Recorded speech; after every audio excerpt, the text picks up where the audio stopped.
Liberos è l'associazione che ha voluto mettere in rete gli operatori culturali di tutta la Sardegna, convincendoli che cooperare era più conveniente che farsi concorrenza. Ecco perché la solidarietà e la cooperazione sono alla base del codice etico di Liberos, e questo è uno dei motivi per cui era naturale aderire al circuito Sardex, perché la coesione sociale e territoriale sono tra gli obiettivi che abbiamo in comune col circuito di credito commerciale. Liberos è un'associazione senza scopo di lucro. Questo non significa che non abbia a che fare con i soldi, che non ci siano costi per le attività che realizza, persone che lavorano e che devono essere pagate. Ecco perché non c'è nessuna contraddizione tra la natura associativa e l'appartenenza a un circuito di credito commerciale, perché anche il terzo settore, che oltretutto in Italia è uno di quelli in fase di crescita e non di recessione, genera un indotto, sviluppa delle attività che hanno un risvolto anche economico.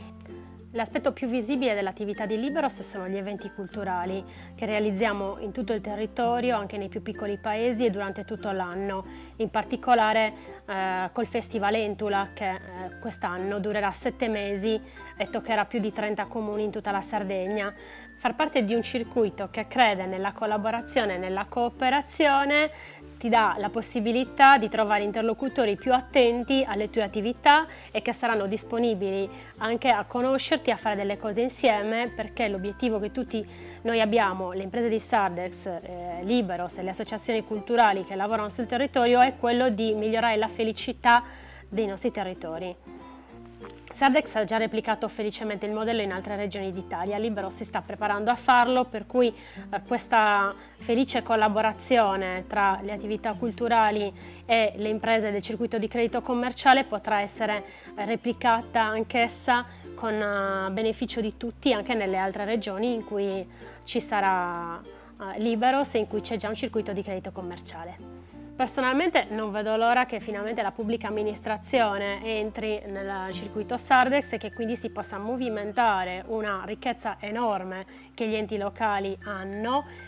ferma, esattamente nello stesso modo in cui si muovono le ricchezze che stavano ferme delle imprese che sono entrate nel circuito, e sono sicura che questo darà la stura a una marea di attività che potranno migliorare la qualità della vita dei cittadini dei nostri territori. E soprattutto, questo a livello personale, non vedo l'ora che sia pronta la moneta per i privati cittadini, perché io a spendere sono bravissima.